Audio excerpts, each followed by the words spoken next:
সকলকে স্বাগত। আমি প্রগতি শুরু করছি আজকের সংবাদ। 27 বছর পর বাবার খুনিকে সাজা দিল ঝাড়গ্রামের মহামান্য বিচারপতি এডিজি-2।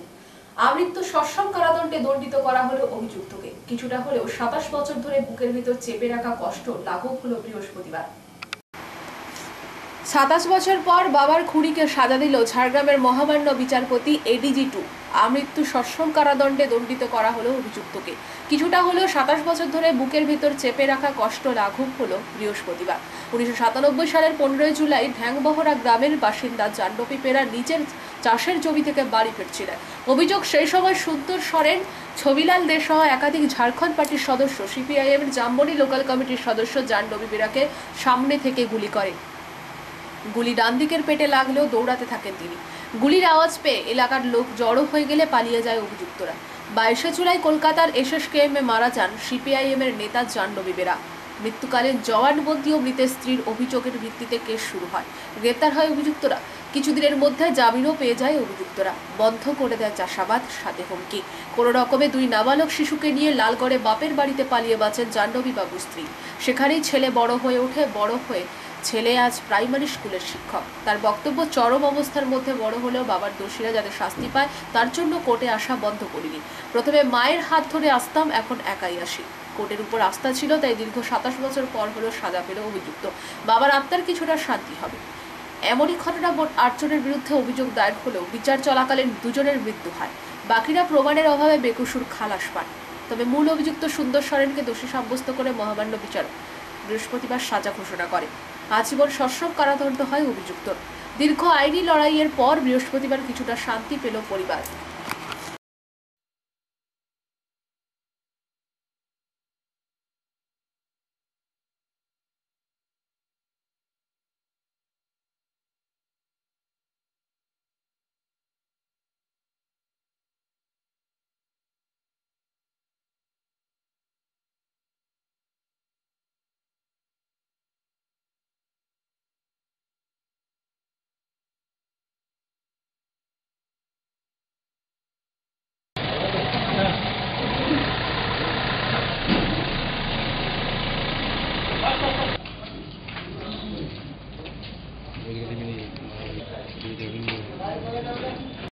জাতীয় সড়ক কর্তৃপক্ষ জায়গা নিয়েছে রাস্তার জন্য, কিন্তু রাস্তার পরেও বাকি জায়গায় বেআইনি নির্মাণ করেছে কতিপয় ঠিকাদার। এই দাবিতে জমির মালিকরা বৃহস্পতিবার জাতীয় সড়ক অবরোধ করে বিক্ষোভ দেখালেন আঙ্গুয়াতে। মাটি ফেলে জল নিকাশি ব্যবস্থা বন্ধ করছে এবং এনএইচ ব্যবহার করার জন্য রুখছে। তাই বন্ধুগণ, আমার প্রিয় পথচারীরা, আপনারা আমাদের অনুরোধ, আপনারা একটু আমাদের সাথে একটু অপেক্ষা করুন আমাদের এই আন্দোলনটা সফল হওয়ার জন্য। জাতীয় সড়ক কর্তৃপক্ষ জায়গা নিয়েছে রাস্তার জন্য, কিন্তু রাস্তার পরেও বাকি জায়গায় বেআইনি নির্মাণ করেছে কতিপয় ঠিকাদার। এই দাবিতে জমির মালিকরা বৃহস্পতিবার জাতীয় সড়ক অবরোধ করে বিক্ষোভ দেখালেন আঙ্গুয়াতে। জানা গেছে, জমির মালিকদের টাকা দিয়ে জাতীয় সড়ক কর্তৃপক্ষ রাস্তা তৈরি করছে। তারপরেও বেশ কিছু জায়গা অধিগ্রহণ করেছিল সেই সময়। জমির মালিকদের বক্তব্য, পাশে আমাদের জমি রয়েছে, তাতে রাস্তা না রেখে যেভাবে নির্মাণ হচ্ছে তাতে আগামী দিনে তারা ক্ষতির মুখে পড়বেন। তাই বারে বারে জাতীয় সড়ক কর্তৃপক্ষকে জানিয়েও কোনো কিছু না হয় এবার পথ অবরোধ করে আন্দোলন করলেন গ্রামের চাষিরা।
অবৈধ নির্মাণ বন্ধ করতেই হবে, করতে হবে।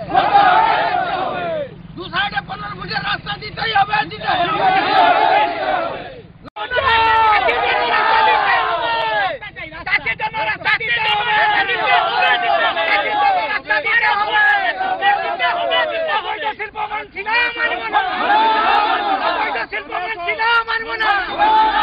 চাষিদের জন্য রাস্তা দিতেই হবে, দিতেই হবে। চাষিদের জন্য রাস্তা দিতেই হবে, দিতেই হবে। বিক্ষোভ দেখাচ্ছেন। বিষয়টা হচ্ছে আজকে যে অবৈধ নির্মাণ দেখছেন এবং এই অবৈধ নির্মাণের পেছনে আমাদের যে নির্দিষ্ট কয়েকটি দাবি, সেটা আজকের নয়, 2023 আগস্ট মাস থেকে শুরু হয়। হঠাৎ করে এনএইচ অর্থাৎ ভারত সরকার যে জমি অধিগ্রহণ করেছিল আমাদের মালপাড়া, মোয়ারুই, মোহাম্মদাবাদ এবং আঙ্গুয়ার, অর্থাৎ NH-60 থেকে নেওয়ার পরেও যে পূর্ব এবং পশ্চিম পাশে অর্থাৎ কলকাতাগামী এবং ভুবনেশ্বরগামী দুই দিকে যে জায়গা, অনেক জায়গা ওনারা অধিগ্রহণ করে রেখেছিলেন। তো হঠাৎ গত বছর আগস্ট মাস থেকে দেখতে পাই যে কোনোরকম আমাদের চাষিরা, আমরা যারা চাষি তাদেরকে নোটিশ না দিয়ে তারের বেড়া করা হয়। আমরা প্রতিবাদ করি যে ঠিক আছে, নির্দিষ্টভাবে মাপযোগ করে কার কতটুকু জায়গা তার জন্য তারের বেড়া করা হয়, কিন্তু সেভাবেও আমাদের হুমকি দেওয়া হয়, বিভিন্নভাবে দেখে নেওয়ার কথা বলা হয়। এবং আমি এটাও বলবো যে কিছু খুঁড়ে কিছু দালাল আমাদের চারপাশে ঘোরাঘুরি করছে, যারা এই কোম্পানিটিকে মদত দিচ্ছে। আমরা আজ উত্তেজিত এমনি নয়, আমাদের সেইখান থেকে দাবিটা ধীরে ধীরে আমরা উচ্চ মহলে বিভিন্নভাবে জানাতে থাকি। হঠাৎ করে যখন দেখা যায় মাটি ফিলিংয়ের পরে বড় বড় জিসিবি নিয়ে কাটা হয়, কি হলো কাটাটা? না, আমাদের রায়ত জমি থেকে স্যার, আমাদের রায়ত জমি থেকে আমরা জানি যে কোনো নির্মাণ কাজ তার জায়গা থেকে 3.5 ফুট বাকি রেখে তিনি কাজ করবেন, কিন্তু আপনি সরজমিনে দেখছেন স্যার, আমাদের জমি কেটে আমাদের জমির উপর মাটি ফেলে গর্ত করে আমাদের জমিকে নষ্ট করা হচ্ছে। এর প্রতিবাদ জানালে এই আজকের এই দাঁড়িয়ে থাকা থেকে আমরা বিগত 2 মাস ধরে যে প্রতিবাদ করছি তাতে দেখা গেছে কি না, আমাদের হুমকি দেওয়া হয়েছে এবং আমাদের বলা হয়েছে ভুলভাবে ডাইভার্ট করা হচ্ছে যে আপনারা জমি দিয়ে দিয়েছেন। আরে জমি আমরা কিভাবে দিয়েছি বুঝুন, আমাদের জমি ভারত সরকার অধিগ্রহণ করেছে জনস্বার্থে। কেমন জনস্বার্থে? না কোনো স্কুল, কোনো রাস্তাঘাট, কিন্তু সেই জমি আজকে কোনো একটি অনির্দিষ্ট অবৈধ নির্মাণের জন্য দেওয়া আছে। শুনছি ওখানে নাকি কি পেট্রোল পাম্প হবে, শপিং মল হবে, কি সব হবে, কিন্তু আমাদের আপত্তি নেই। কিন্তু আমাদের একটাই আপত্তি, এখান থেকে যে 2 কিলোমিটার রাস্তা যে জমি অধিক পরিমাণ অধিগ্রহণ করা হয়েছে, সেই জমি যদি আজকে কোনো একটা কোম্পানির হাতে চলে যায়, তারপর অর্থাৎ পূর্ব পাশে আনগুয়া মৌজা এবং মোহাম্মদাবাদ মৌজা, মোয়ারুই মৌজা, তার পশ্চিম পাশে আনগুয়া মৌজা, মোহাম্মদাবাদ মৌজা, মোয়ারুই মৌজা, প্রায় 1000 একর মতো জমি, যেটা আগামী দিনে কোনো একটা কোম্পানি নিতে পারত। আমাদের যে জমিগুলো আছে আজকে, সেই জমি ভারতবর্ষের যে জমি, সেই জমি সবচেয়ে মূল্যবান বস্তু, অথচ সেই মূল্যবান বস্তুকে, সেই মূল্যবান কিছু সরকারি আধিকারিক যদিও আমাদের ফেভারে কথা বলছেন, কিন্তু কোম্পানি কোনোভাবে আমাদের কথাটা নিচ্ছেন না। আমরা এই মুহূর্তে উচ্চ পর্যায়ে প্রশাসনিক বৈঠক 3 বার হয়ে গেছে স্যার, কিন্তু কোনো সুরাহা হয়নি। আমাদের নির্দিষ্ট একটা দাবি যে অবৈধ নির্মাণ রুখতে হবে। আমাদের পূর্ব এবং পশ্চিম পাশে সবচেয়ে গুরুত্বপূর্ণ যেটা, যে 1000 একর ধরে যে জমিটা আছে, সেই জমিটা আরও যাতে আরও কোনো কোম্পানি নিতে পারে, ভারতবর্ষের উন্নয়নের ক্ষেত্রে আরও লাগতে পারে, তার সুব্যবস্থা এই কোম্পানিকে করতে হবে। দ্বিতীয়ত হচ্ছে যে বিষয়টা সবচেয়ে গুরুত্বপূর্ণ, যেটা হচ্ছে চাষি একটা বিশাল অসুবিধায় পড়ছে। কারণ চাষি তার জমিকে এনএইচ দিয়ে যেত, ভারত সরকারের জমি, ভারত সরকারের এনএইচ, সুতরাং সেটা সবারই অধিকার আছে, কিন্তু আমাদের সেই অধিকারটাকে ছিনিয়ে নেওয়া হচ্ছে, কোম্পানি ছিনিয়ে নিচ্ছে। আমাদের ট্রাক্টর, হারভেস্টার যে জমিনে যাওয়ার জন্য, চাষ করার জন্য যে যেটুকু যাওয়ার দরকার, তাও বন্ধ করা হচ্ছে, আমাদের হুমকি দেওয়া হচ্ছে। এটা আমরা অত্যন্ত তীব্র ভাষায় প্রতিবাদ জানাচ্ছি। কিনা আপনার আচ্ছা, আরেকটা স্যার গুরুত্বপূর্ণ বিষয় বলেনি, আমাদের পশ্চিম পাশের এরিয়াটা, অর্থাৎ যেখান থেকে আমরা কথা বলছি তার 2 কিলোমিটারের মধ্যে সুবর্ণরেখা নদী, এবং এটা বন্যা প্রবণ, যেটা সবাই জানে, প্রশাসনিক লেভেলেও জানে বন্যা প্রবণ। এবং 2002 সালে যখন এনএইচ করা হয়, 2008 সালে পরবর্তীকালে বন্যা হয়। আমরা এই আন্দোলন জানিয়ে এখানটায় হাজার হাজার লোক আন্দোলন করেছিল, যে আন্দোলনের ফলস্বরূপ হিসাবে এই 2 কিলোমিটারের মধ্যে প্রাইভেট গাড়িতে করে চোলাই মদ পাচার করার সময় বিপুল পরিমাণ চোলাই মদ সহ এক ব্যক্তিকে গ্রেফতার করল আবগারি দপ্তর। বৃহস্পতিবার সকালে পশ্চিম মেদিনীপুর জেলার নারায়ণগড় ব্লকের বেলদা থানার 50 পেটিয়ার ঘটনা। প্রাইভেট গাড়িতে করে চোলাই মদ পাচার করার সময় বিপুল পরিমাণ চোলাই মদ সহ এক ব্যক্তিকে গ্রেফতার করল আবগারি দপ্তর। বৃহস্পতিবার সকালে পশ্চিম মেদিনীপুর জেলার নারায়ণগড় ব্লকের বেলদা থানার 50 পেটিয়াতে আবগারি দপ্তর অভিযান চালানোর সময় একটি প্রাইভেট গাড়িকে দেখে সন্দেহ হয়। গাড়িতে আটক করে তল্লাশি চালায় আবগারি দপ্তরের পুলিশ। সেখান থেকে উদ্ধার হয় বিপুল পরিমাণ চোলাই মদ। আবগারি পুলিশ সূত্রে জানা গিয়েছে প্রায় 300 লিটার চোলাই মদ উদ্ধার হয় গাড়ি থেকে। ঘটনায় এক ব্যক্তিকে গ্রেপ্তার করে আবগারি দপ্তরের পুলিশ। গ্রেপ্তার হওয়া ব্যক্তিকে এদিন আদালতে পেশ করা হয়েছে। পাশাপাশি প্রাইভেট গাড়িটিকে আটক করেছে দপ্তরের পুলিশ।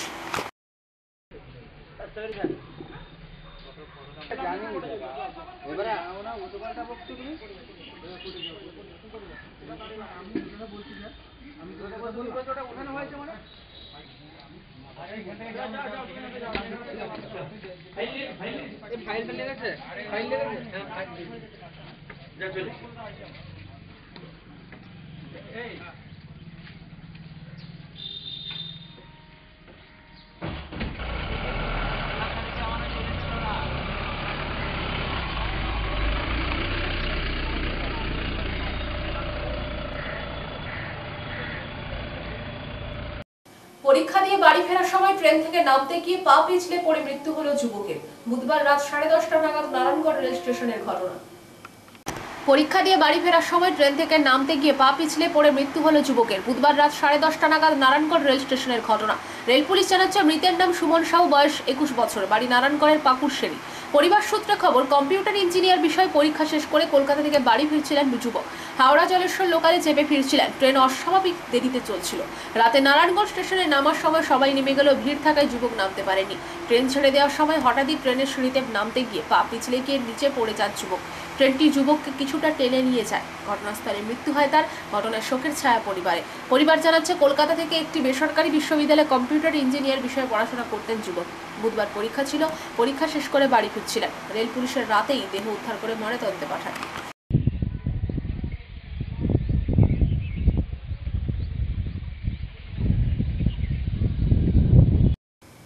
ডাক্তারি পরীক্ষা লিড থেকে শুরু করে সমস্ত রকম সর্বভারতীয় পরীক্ষায় দুর্নীতিতে জড়িতদের শাস্তির দাবিতে বিভিন্ন বাম সংগঠনের পশ্চিম মেদিনীপুর শহর জুড়ে বিভিন্ন শিক্ষা প্রতিষ্ঠানের সামনে পিকেটিং ও বিক্ষোভ কর্মসূচি, শহর জুড়ে মিছিল, পাশাপাশি কেন্দ্রীয় শিক্ষামন্ত্রীর পদত্যাগের দাবিতে বৃহস্পতিবার মেদিনীপুর শহর জুড়ে এই বিক্ষোভ। পাশাপাশি এনআইএ বাতিল করতে হবে, চেয়ারম্যানকে পদত্যাগ করতে হবে।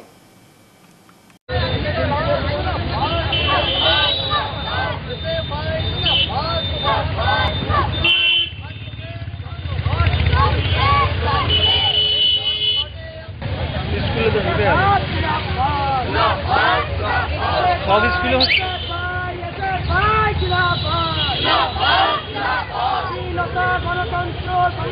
চালু করা চলবে না। ইনকিলাব জিন্দাবাদ, পরীক্ষায় অবিলম্বে দোষীদের গ্রেপ্তার করে দৃষ্টান্তমূলক শাস্তি দিতেই হবে। ইনকিলাব জিন্দাবাদ, জিন্দাবাদ,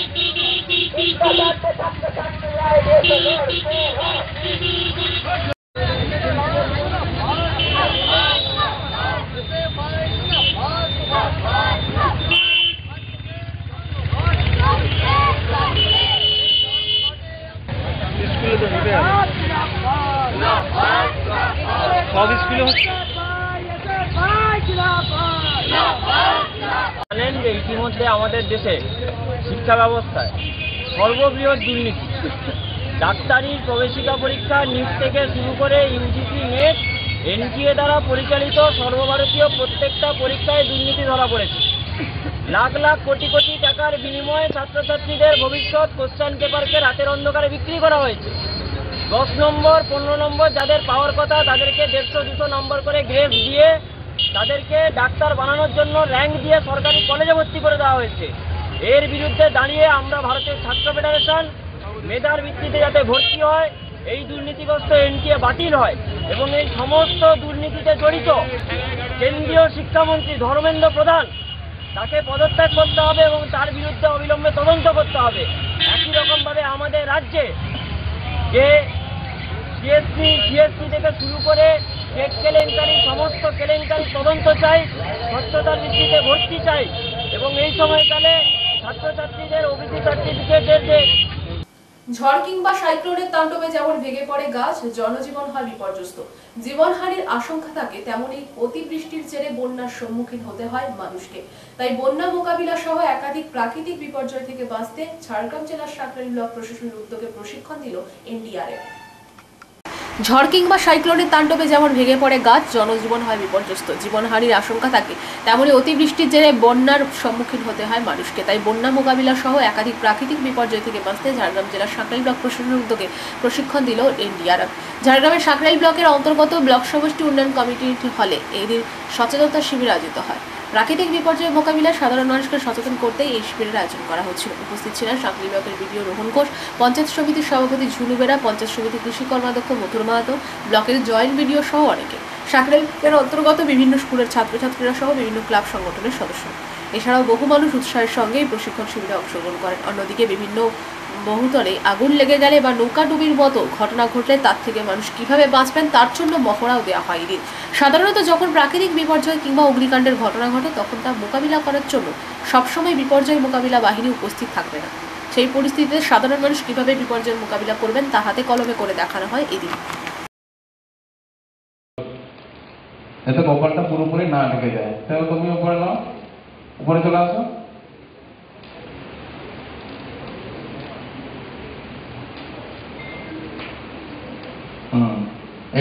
এইভাবে ওভারল্যাপ করতে হয়, ঠিক আছে, ইন্টারলক করতে হবে।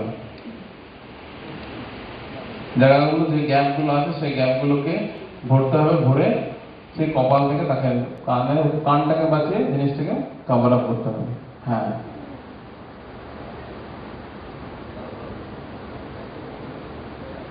আবার তুমি নাও।